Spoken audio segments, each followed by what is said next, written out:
What's up mga kabiyahero? Kami ay nagtutungga naman kami nito ng kumpare, oh. Habang naglalaba kasi walang saysay ang paglalaba kapag ka hindi ka nagtatagay. Hindi ka matutuyuan ng damit. Diba?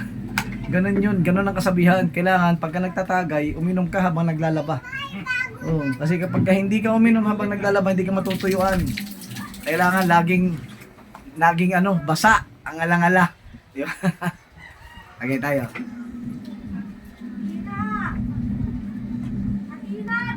Sundot kami ng isang kahon, 4 na kahon yung naubos namin doon sa kagabi sa Berdehan sa Santo Niño. Ayan, dito naman kami. Pulutan namin, no? Gurami. Nahuli namin doon sa may paligi. Kahapon, gurami. Ginawa namin fishball. Ano masasabi mo pare mo sa pulutan natin gurami? Marami. Matawagan ko yung mga kumpare ko sa Pampanga ngayon, painggitin ko. Grabe, ayan mo, baha na rito sa looban. Kanina sobrang lakas ng ulan. May mga naglutangan ng mga aligi. Alam mo, may aligi, tagay mo si Tito yun.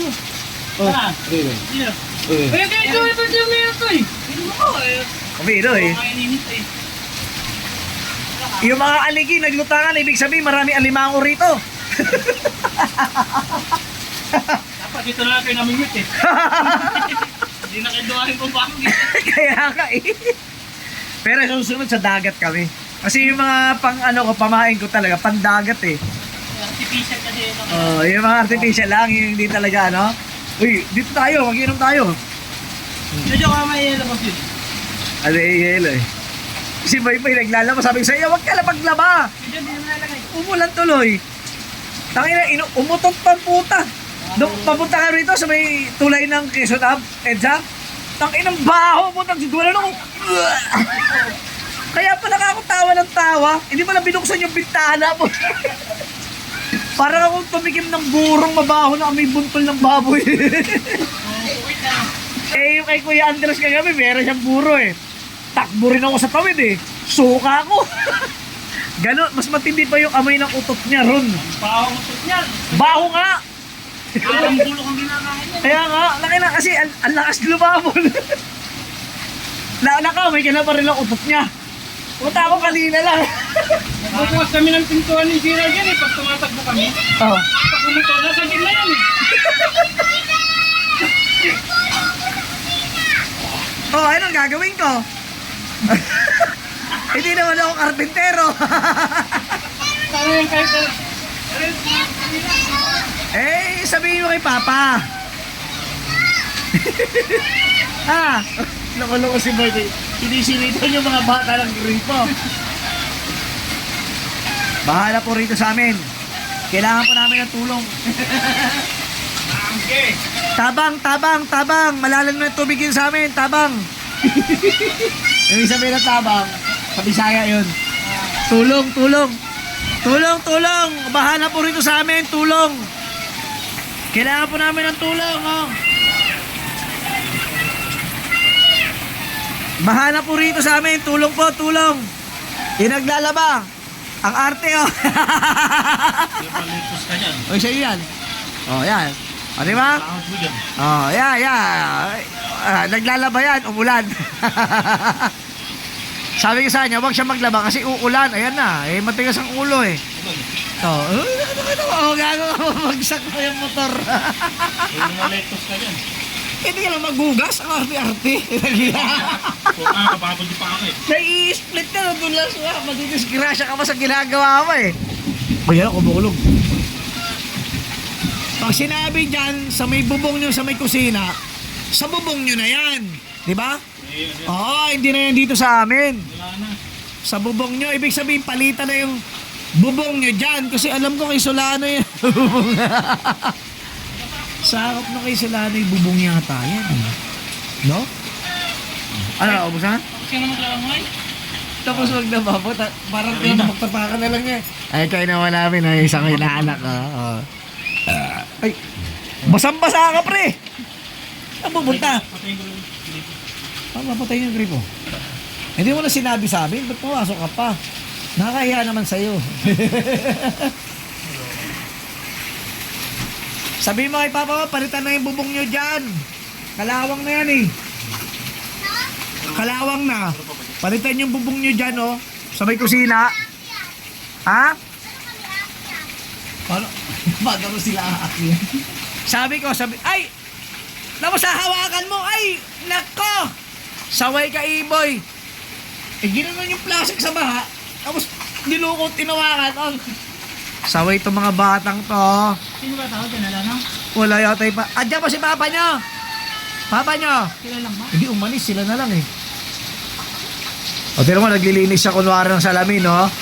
Oh, nagpupula sa salamin. Oh, bakit ka nagpupula sa salamin?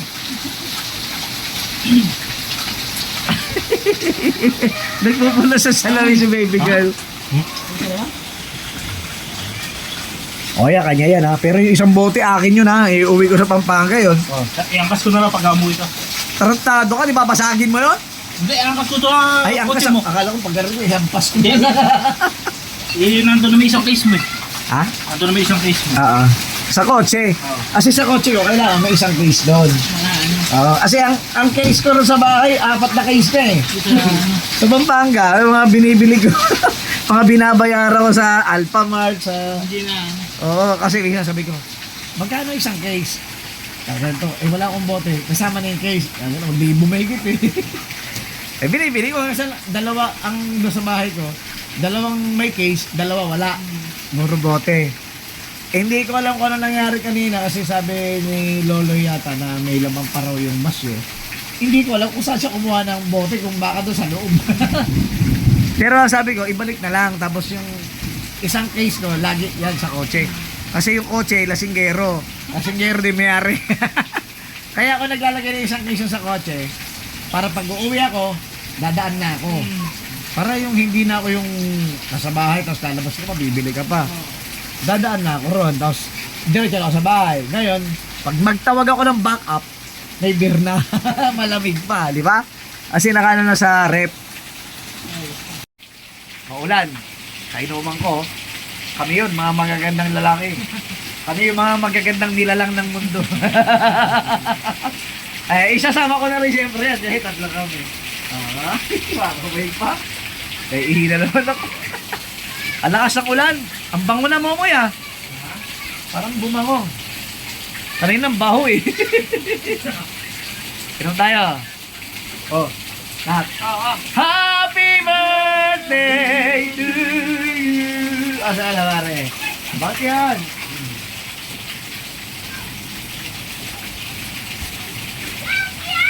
Salamat, Shopee. Tara kayo mga kabiherot, naghanap ako ng aking katagay kasi mabilisan. Dahil yung asawa ko sabi hindi darating. Nung binidyo call ko, hoy mama, yari-yari na! Nung binidyo call ko, nakasakay na sa bus. Eh, 2 kahon yung binili ko. Ayan, ito si paring Moy. Alam ko gusto mo uminumin. Kakain, oy paring Moy, kakain pa tayo sa Tapusilogan. Tanda mo, ngayon 3 na tayo. Pumunta ka rito, kung hindi ka pupunta rito, hindi kita lilibre. Bahala ka sa buhay mo. Oh, asan? Oh, di, ito si paring si paring lapad na lilibre ko. Oh.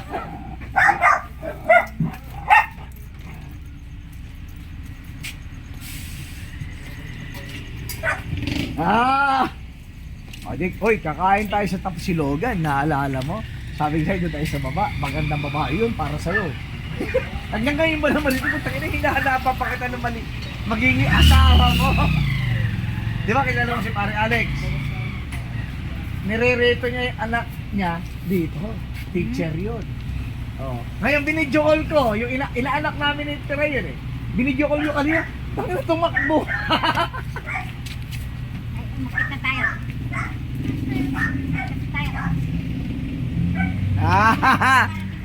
Lang iya ka, kala ko iniwan mo ako. Kakain pa tayo sa Tapusilogan. Doon sa may parisan sa baba. Hoy. Bakit pag-away pa nga ako ngayon sa sasakyan doon eh? Mali eh. Tanong mo si ano, saan mo to galing? Ba't meron tayong ganito? Ito, kayo pa ako natalisod ka rin ha? Saan ba galing yan? Ha? Gawin natin. idiretso natin.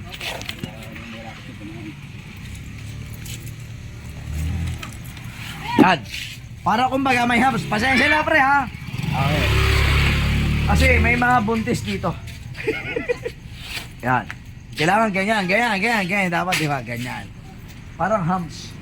Dapat nga, doon sana yan eh. Doon, sa may bungad. Di ba? Bukas, ganyan natin dyan. Okay. Ito yung aking isang, actually ito, kainom ako to rin sumapangakit. Hindi siya sa Pampanga. Yan. Dito lang kami. Tinan mo naman, abs mo. Ako ba? Pero si paring Moy ko, hindi talaga matutulog yan. Kasi sabi ko, kakain tayo. Doon tayo sa yung chicks doon. Ay, asawa ko, love you. Hindi kasi nireto ko yung kay pare Momoy. Di ba torpe nga? Nung tinawagan ko yung aking inaanak na maganda, picture yung kotso. Kung pare namin, yung kilala niya yan, si pare Alex. Yung anak niya, nirereto kagabi. Anak, nirereto. Doon sa kay Moy. Kumagustuhan. Tinawagan ko, tanga si Moy, tumakbo. Napaka-torping ba? Grabe. Pero masaya, yeah. Oo naman. Masaya. Pero hindi ko alam kung mapapasa kanya. Pero may jowa na eh. Pero ang jowa lang. Kaya pare mama, halika. Ang jowa lang. Hindi pa naman sila kasal eh. Pero ba naman sulutin yun eh. Huwag mo lang susulutin kung kasal na. Di ba? Oh, pangit yun. Hindi magandang imahe yun sa sambayan ng Pilipino. Halika na rito! Ay na, tatagay lang kami. Babay na! Kami ngayon. Ni Sarah yun eh. Ha? Dator ni Sarah. Thursday. Terte? Naku, wala na yun eh. Ay, hindi Sarah. Mahirap yun. Kambal mo yun. Ba't konti lang ininom nun ha? Nalasing agad yan. Saan nagsulot? Saan?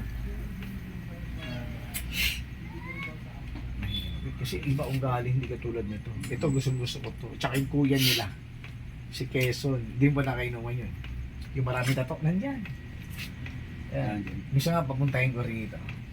Mabait yun. Grabe. Sa Pasko. Yun ang pinakamabait sa kanila. Pangalawa lang to. Mabait yan. Ano pa. Papatay ko na pagsunod. Ay, mamoy! Hoy! Kakain tayo doon. Sa chicks. Kaya wag kang matutulog. Ako, maaga pasok ko. Para iparereto na naman kita. Ako taga-reto. Tapos ikaw tumatakbo. Tama ba yan? Ipapakilala mo tayo na tumatakbo mo. Torpe eh. Kailangan talaga ito salsalin na maayos eh. Diyan na kayo, medyo hindi na maganda yung tapos ang dila ko.